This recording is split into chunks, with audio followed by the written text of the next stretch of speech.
दोस्तों तो निशिकांत दुबे ने एक बार फिर सुप्रीम कोर्ट पर बड़े सवाल उठाए हैं। सुप्रीम कोर्ट पर सवाल उठाते हुए निशिकांत दुबे ने यह कह दिया कि क्या न्यायपालिका दो लोगों के लिए अलग अलग से सोचती है, कि गरीबों के लिए अलग तरह का न्याय और अमीरों के लिए अलग तरह का न्याय। यह टिप्पणी असल में उन्होंने अभी हाल ही में राहुल गांधी के मामले में सुप्रीम कोर्ट में एक मामले में जब सुनवाई हुई कि सेना के अपमान का मामला उत्तर प्रदेश की हाई कोर्ट को चुनौती देने के लिए जब राहुल गांधी की तरफ से वकील सुप्रीम कोर्ट पहुंचे तो सुप्रीम कोर्ट ने कड़ी टिप्पणी राहुल गांधी पर की थी। राहुल गांधी को कहा कि यदि एक सच्चा देशभक्त कोई व्यक्ति होगा, सच्चा भारतीय, इस तरह की बात नहीं करेगा कि सेना पिट रही है या चीन ने हमारी जमीन पर कब्जा कर लिया है, जब तक कि आपके पास कोई सबूत ना हो। इसको लेकर के असल में प्रियंका गांधी वाड्रा और पूरा विपक्ष सामने आ गया और सुप्रीम कोर्ट के इस टिप्पणी पर सवाल उठाने लगे। सुप्रीम कोर्ट की टिप्पणी पर प्रियंका गांधी वाड्रा तक ने भी सवाल उठा दिया कि सुप्रीम कोर्ट होता कौन है इस तरह की बात करने का, कि हम क्या बोलेंगे और क्या नहीं बोलेंगे। इसी मामले को लेकर निशिकांत दुबे का कहना यह है कि मैंने जब सुप्रीम कोर्ट के मामले में टिप्पणी की तो मेरे खिलाफ 100 मोटो ले लिया गया, मेरे खिलाफ बार एसोसिएशन विरुद्ध में हो गई, मेरे खिलाफ कई जगह एफआईआर करा दी गई, क्योंकि लोग कह रहे हैं ये कोर्ट की अवमानना है। मैंने कोर्ट के बारे में ऐसा कैसे कह दिया कि देश के अंदर जो बवाल होते हैं या दंगा फसाद होते हैं उसके पीछे न्यायपालिका है। लेकिन आप कह रहे हैं कि देखिए राहुल गांधी को तो राहत दे दी सुप्रीम कोर्ट ने, निचली अदालत की कार्रवाई पर रोक लगा दी। और इसीलिए निशिकांत दुबे ने सुप्रीम कोर्ट और न्यायपालिका को घेरते हुए सवाल खड़े किए। इस पर आपको बताएं कि पूरी विपक्षी पार्टी असल में हल्ला कर रही है, लेकिन आप देखें कि जिस तरह की बातें चल रही हैं उसको देखते हुए एक बात तो साफ दिखाई दे रही है कि जिस तरह से निशिकांत दुबे ने सवाल उठाया है कि भाई सेना के अपमान पर आप कोई बात कर रहे हैं, और जिस तरह से न्यायपालिका में पक्षपातपूर्ण फैसलों की बात चल रही है उसको देखते हुए निशिकांत दुबे की बात तो सही लगती है। निशिकांत दुबे ने कहा, मैं किसान का बेटा, वक्फ बोर्ड पर सुप्रीम कोर्ट के बारे में कुछ भी टिप्पणी की, पूरा विपक्ष मेरे पीछे लग गया। सुप्रीम कोर्ट ने, मुख्य न्यायाधीश ने 6 पेज का जजमेंट मेरे खिलाफ दे दिया। सुप्रीम कोर्ट में याचिका दाखिल कर दी कपिल सिब्बल ने, लेकिन आज राजा परिवार यानी गांधी परिवार की मानसिकता पर कोई सवाल नहीं है। बाबा साहब अंबेडकर के संविधान को हटाकर नेहरू जी का संविधान लागू करने का मंसूबा कांग्रेसी पूर्ण करना चाहते हैं, संविधान खतरे में है। ये उन्होंने जो प्रियंका गांधी वाड्रा है उनका टैग करते हुए बयान को, और ये निशिकांत दुबे ने एक्स पर पोस्ट किया। तो सवाल उठा कि क्या निशिकांत दुबे जो सवाल उठा रहे हैं क्या वाकई में कुछ ऐसा है? तो आप देखेंगे निशिकांत दुबे जो बोल रहे हैं वाकई में दिखाई देता है, क्योंकि राहुल गांधी, प्रियंका गांधी वाड्रा, सोनिया गांधी, ये अनेक मामलों में कई बार कोर्ट में फंसे हैं, इनके खिलाफ एफआईआर हुई है। राहुल गांधी, सोनिया गांधी तो नेशनल हेराल्ड मामले में जमानत पर हैं। राहुल गांधी मोदी सरनेम को लेकर उनके खिलाफ सजा मिल चुकी, उस पर रोक लगाई हुई है सुप्रीम कोर्ट ने। आप सोचिए कि सुप्रीम कोर्ट ने सजा पर रोक लगा दी और कभी कोई सुनवाई होती नहीं, कई मामलों में ऐसा देखा गया है। तो इसीलिए देश के अंदर एक चर्चा चल रही है कि ये जो गांधी परिवार है, क्या अभी भी पूरे सिस्टम में इन्हीं के लोग बैठे हैं? और सिस्टम की बात करें तो न्यायपालिका तो कहते हैं साहब स्वतंत्र है। मोदी अगर कुछ बोल दे, मोदी का प्रधानमंत्री का कोई कैबिनेट का कोई मंत्री कुछ बोल दे, तत्काल उस पर स्वतः संज्ञान ले लिया जाता है। लेकिन गांधी परिवार के कोई भी व्यक्ति हो उसको तत्काल राहत मिल जाती है। भारत की किसी भी कोर्ट में केस हो, राहुल गांधी एक आध मामले को अगर छोड़ दें कि उन्होंने माफी मांगी है, गांधी की हत्या को लेकर के माफी मांगी है, कि आरएसएस पे इल्जाम लगाया था, बाकी मामलों में क्या है, वकील जाते हैं और निचली अदालत के फैसले पर रोक लग जाती है, मामला सुप्रीम कोर्ट में पहुंचता है और सुप्रीम कोर्ट में जाते ही राहुल गांधी को राहत, सोनिया गांधी को राहत। अब प्रियंका गांधी वाड्रा को लेकर के सवाल उठा रहे हैं निशिकांत दुबे, और वो ये कह रहे हैं कि साहब ये जो प्रियंका गांधी वाड्रा है, इन्होंने जो सुप्रीम कोर्ट के बारे में कहा है, वो कह रहे हैं कि साहब सुप्रीम कोर्ट के बारे में प्रियंका गांधी वाड्रा ने ये कह दिया कि ये कौन होता है? देश की सांसद कह रही हैं कि राहुल गांधी ने हमेशा सैनिकों का आदर किया है, उनके दिल में सभी के लिए आदर है, वो नेता प्रतिपक्ष हैं। और ये सवाल उठाते हुए उन्होंने ये भी कह दिया कि साहब सुप्रीम कोर्ट होता कौन है? सुनिए आप, प्रियंका गांधी वाड्रा ने क्या कहा। कि कौन सच्चा भारतीय है, कौन सच्चा भारतीय नहीं है, ये तो मुझे लगता है कि मतलब न्यायपालिका के प्रति पूरे आदर के साथ कह रही हूँ कि ये तो उनके दायरे में नहीं होता डिसीजन। ये कोई जस्टिस तो नहीं तय करेंगे। दूसरा, राहुल जी ने हमेशा आर्मी का, सेना का आदर किया है। उनके दिल में उन सेना के प्रति, सैनिकों के प्रति, उनके अफसरों के प्रति पूरी तरह से आदर है। और हर भाषण में जब भी बोलते हैं, जब भी उनका हम कुछ भी भाषण या कोई भी टिप्पणी सुनते हैं, उसमें वो आदर बहुत स्पष्ट दिखता है। जो लीडर ऑफ ऑपोजिशन होते हैं, जो नेता प्रतिपक्ष हैं, उनका जो कर्तव्य है वो ये है कि सरकार से सवाल पूछना। ठीक है, ये उनका कर्तव्य है, तो वो अपना कर्तव्य निभाते हैं। जब सरकार से सवाल पूछते हैं, उनको पसंद नहीं है, वो जवाब नहीं देना चाहते, इसलिए ये सब चीजें वो कराते हैं। सही, बहुत स्पष्ट बात है। अभी सदन नहीं चल रहा है, कितने दिनों से नहीं चल रहा है, और मैं सोच रही थी कि कितना मुश्किल है। सबसे बात करें, कह दें, हम चर्चा कर लेंगे।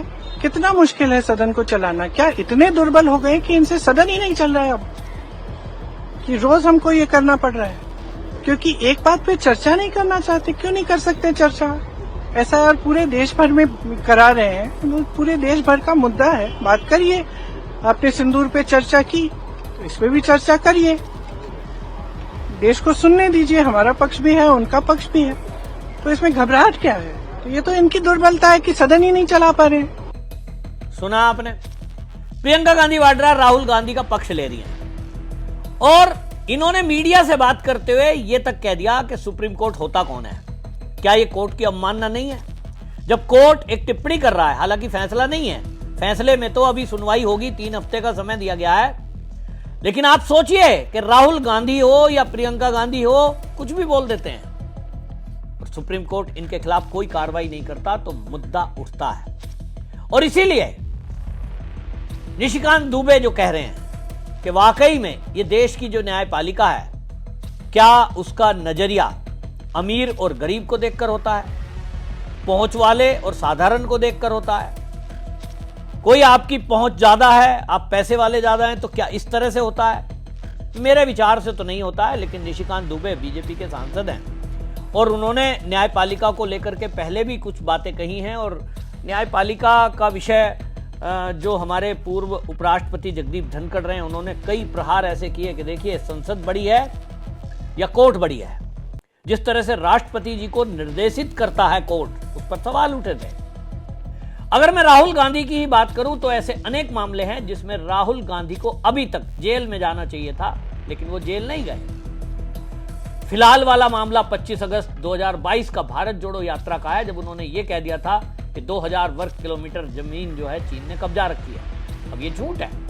लद्दाख के उपराज्यपाल ब्रिगेडियर जो रिटायर हैं बीडी मिश्रा, वो कह रहे हैं भारत की 1 इंच जमीन भी किसी ने नहीं कब्जाई, 1962 में जो कब्जा हुआ वो अलग है। लेकिन राहुल गांधी बोल रहे हैं, तो क्या इस पर कोर्ट को यह तत्काल आदेश नहीं देना चाहिए था कि राहुल गांधी ने सेना का अपमान किया है और सेना के अपमान पर पूर्व सैनिक ने जो एप्लीकेशन डाली हुई है, उस अवमानना के केस में सुनवाई करते हुए इनको जेल भेजे? वैसा नहीं हुआ। 13 जनवरी राहुल गांधी पिछले साल वो ये कह रहे हैं कि आप कौरवों को जानते हो? मैं 21वीं सदी के कौरव के बारे में बताना चाहता हूं। वो खाकी पैंट और खाकी हाफ पैंट पहनते हैं, हाथों में लाठी लेते हैं और शाखा लगाते हैं। आरएसएस को कह रहे थे। और वो कह रहे हैं कि ये जो भारत के 2-3 अरबपति हैं, ये कौरव हैं, और आरएसएस को भी उन्होंने कौरव बताया। हरिद्वार में मामला लंबित है। राहुल गांधी अभी तक जेल नहीं गए, अभी 3 साल से ऊपर हो गया। 17 नवंबर 2022, आप सोचिए, लगभग 3 साल होने को आए हैं। सावरकर ने माफी मांगी, इसका केस कहा था 2 जगह एफआईआर है सावरकर के मुद्दे पर, लेकिन एक भी मामले की सुनवाई नहीं हो रही है। राहुल गांधी को तत्काल राहत मिलती है कोर्ट से, और बस वकील चले जाते हैं, मामला आगे चलता रहता है। 13 अप्रैल 2019 को कर्नाटक की कोलार एक चुनावी रैली में राहुल गांधी बोलते हैं क्या कारण है, सभी जो चोर होते हैं उनके सरनेम मोदी होते हैं। इसको लेकर के 2 साल की सजा हुई थी और जैसा मैंने आपको बताया पूर्णेश मोदी की इस एप्लीकेशन पर, अब आप देखें कि अभी तक माफी नहीं मांगी गई है। गौरी लंकेश हत्याकांड में थाने में एफआईआर हुई। इन्होंने गौरी लंकेश हत्याकांड को आरएसएस बीजेपी की विचारधारा के खिलाफ उन्होंने बोला, जो बोलते हैं उनकी ये हत्या करवा देते हैं। इसी तरह ये अमित शाह पर इन्होंने हत्या का आरोप लगाया और यह कहा गौरी लंकेश की हत्या में जो लोग हैं वो अमित शाह से जुड़े हैं। अहमदाबाद और रांची में एफआईआर हुई, अभी तक पेंडिंग है। 2018 में अमित शाह के ऊपर इन्होंने टिप्पणी की थी कि सरकारी बैंक जिसके चेयरमैन अमित शाह थे, नोटबंदी के दौरान 5 दिन में 270 करोड़ रुपए इन्होंने बदल डाले, घोटाला कर दिया। अब आप सोचिए उस मामले में 12 जुलाई 2019 से राहुल गांधी जमानत पर हैं। मजाल है कोई उसमें सुनवाई हो जाए। 14 सितंबर 2015 को, आज 10 साल हो गए लगभग, आरएसएस के खिलाफ इन्होंने झूठा एक बयान दिया और कहा कि गुवाहाटी के एक मंदिर में मैं जा रहा था, आरएसएस वालों ने मुझे जाने नहीं दिया। उस पर मंदिर के प्रशासन ने इनके ऊपर एफआईआर कराई, केस पेंडिंग है। 6 मार्च 2014 को महाराष्ट्र के भिवंडी में आरएसएस को महात्मा गांधी का हत्यारा बताया था, लेकिन उसके बाद माफी मांग ली। लेकिन इस माफी वीर बार बार फिर अब सावरकर पर आ गए हैं और इस तरह से अपमान करते हैं। इसी को लेकर निशिकांत दुबे ने सुप्रीम कोर्ट को चुनौती देते हुए ये कहा कि भाई मुझे लगता है कि 2 तरह का न्याय होता है, 2 तरह के लोगों को आप डील करते हैं। अगर ऐसा नहीं है तो भाई क्या आप प्रियंका गांधी वाड्रा और विपक्षी पार्टी के नेता जो सुप्रीम कोर्ट की टिप्पणी पर सवाल उठा रहे हैं, क्या उनके खिलाफ कोई कार्रवाई करोगे? ये सीधी चुनौती निशिकांत दुबे ने दी है।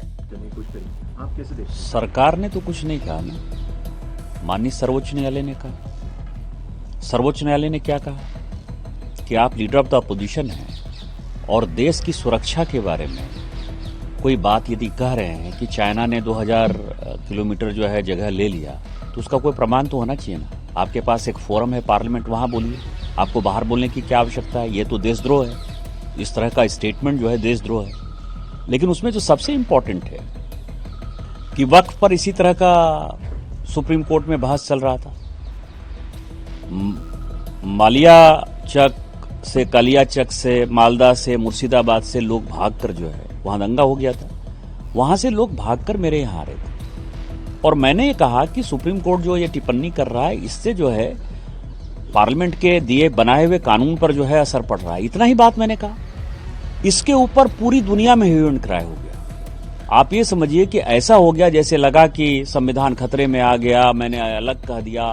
कपिल सिब्बल ने जो है एक बड़ा स्टेटमेंट दे दिया, रिजोल्यूशन पास कर दिया सुप्रीम कोर्ट बार एसोसिएशन ने, पीआईएल हो गया। पीआईएल के बाद ये देखिए 6 पेज का ऑर्डर जो है सुप्रीम कोर्ट के चीफ जस्टिस ने मेरे ऊपर जो है दे दिया, टिप्पणी कर दिया, जैसे लगा डिफेमेशन हो गया। आज कुछ नहीं हुआ। आपको नहीं लगता कि गांव से आया हुआ आदमी, यदि किसी का बैकग्राउंड नहीं है, किसी का बाप दादा चाचा मामा काका फूफा जो है कोई एमपी एमएलए नहीं है, उसके परिवार में यदि उस परिवार से आया हुआ कोई लड़का कोई टिप्पणी कर दे तो संविधान खतरे में। लेकिन राहुल गांधी का परिवार, गांधी परिवार या इस तरह के किसी बड़े परिवार के आदमी जो है यदि कोई टिप्पणी कर दे तो कोई किसी प्रकार का न मीडिया उन चीजों को लेने को तैयार है, न सुप्रीम कोर्ट संज्ञान लेता है, न बार एसोसिएशन कहीं है, न वकील का एसोसिएशन कहीं है, न कोई एनजीओ खड़ा हो जाता है। यह सबसे दुर्भाग्यपूर्ण है। यही बात मैं कहना चाहता हूं और सुप्रीम कोर्ट को इसके ऊपर संज्ञान लेना चाहिए कि गरीबों के लिए अलग कानून, अमीरों के लिए अलग कानून, ये तो मैंने सुना था, लेकिन गांव के लिए अलग कानून, शहर के लिए अलग कानून, परिवार के लिए अलग कानून, परिवारवादी लोगों के लिए अलग कानून, ये जो चीजें हैं। और सुप्रीम कोर्ट में जो टिप्पणी, सुप्रीम कोर्ट के बारे में जो टिप्पणी आज प्रियंका गांधी जी ने किया है और पूरे यूपीए गठबंधन ने किया है। आज जो यूपीए गठबंधन की मीटिंग थी उसमें भी इस तरह की जो बातें आई हैं, इसको सुगो मोटो जो है जिस तरह से मेरे लिए संज्ञान लिया सुप्रीम कोर्ट ने, तो सुप्रीम कोर्ट को लेना चाहिए। नहीं तो ये माना जाएगा कि कानून 2 लोगों के लिए अलग अलग। निशिकांत दुबे ने एक्स पर पोस्ट किया और एएनआई से बात करते हुए उन्होंने बोला कि देखिए, जिस तरह से सर्वोच्च न्यायालय ने कहा कि आप विपक्ष के नेता हैं, देश की सुरक्षा के बारे में आप कह रहे हैं, उसका कोई प्रमाण नहीं है। सबसे अहम बात यह है कि वक्फ बोर्ड पर सुप्रीम कोर्ट में चल रही बहस के दौरान मुर्शिदाबाद, मालदा, अन्य जगह लोगों दंगे हुए और मैंने इस पर टिप्पणी कर दी तो वो कहते हैं इस बयान पर हंगामा हो गया, मेरे खिलाफ 6 पन्नों का आदेश दे दिया गया। सुप्रीम कोर्ट बार एसोसिएशन ने प्रस्ताव पारित कर दिया, लेकिन आज कुछ नहीं हुआ। जब कोई गांव का आदमी बयान देता है तो ऐसा लगता है जैसे संविधान खतरे में पड़ गया, लेकिन जब कोई बड़े परिवार का व्यक्ति ऐसा बयान देता है तो ना तो सुप्रीम कोर्ट संज्ञान लेता है, ना बार एसोसिएशन, ना कोई एनजीओ। और वो ये कह रहे हैं कि सुप्रीम कोर्ट को इस पर संज्ञान लेना चाहिए, नहीं तो ये माना जाएगा कि कानून 2 लोगों के लिए अलग अलग है। ये बयान बहुत महत्वपूर्ण है। तो अब देखना होगा कि जो चुनौती निशिकांत दुबे ने सुप्रीम कोर्ट को दी है कि या तो कार्रवाई करो, नहीं तो माना जाएगा कि सुप्रीम कोर्ट 2 तरह से सोचती है, न्याय व्यवस्था 2 तरह से सोचती है। तो अब देखना होगा प्रियंका गांधी वाड्रा और विपक्षी पार्टी के नेताओं के खिलाफ सुप्रीम कोर्ट क्या एक्शन लेता है। वैसे मेरा विचार यह है कि जो निशिकांत बोल रहे हैं वो बिल्कुल ठीक है। गांधी परिवार का कोई बंदा जेल नहीं जाएगा। इनके पास अभिषेक मनु सिंघवी और कपिल सिब्बल क्या हैं, एक वकील ही तो हैं। इस तरह के सैकड़ों वकील सुप्रीम कोर्ट में प्रैक्टिस करते हैं। तो लेकिन बाकी की डीलिंग जो न्यायाधीश हैं और तरह से करते हैं और इन वकीलों को प्राथमिकता मिलती है। जाते ही केस की सुनवाई, जाते ही जमानत, जाते ही केस लग जाता है। ये क्यों? ये सारा देश जानना चाहता है, लेकिन इसका उत्तर कोई नहीं देगा। तो भाई, देश में कानून मंत्रालय का काम क्या है? खाली सैलरी बनाना, फाइलें बनाना, कानून बनाने के ड्राफ्ट बनाना। मंत्रालय बंद कर दो ना। जनता देश की ये सवाल जानना चाहती है, उत्तर जानना चाहती है, जो निशिकांत दुबे ने खड़ा किया है। आपकी इस पर क्या राय है? आप भी अपनी राय रखिए, वीडियो को शेयर जरूर करिए। वंदे मातरम।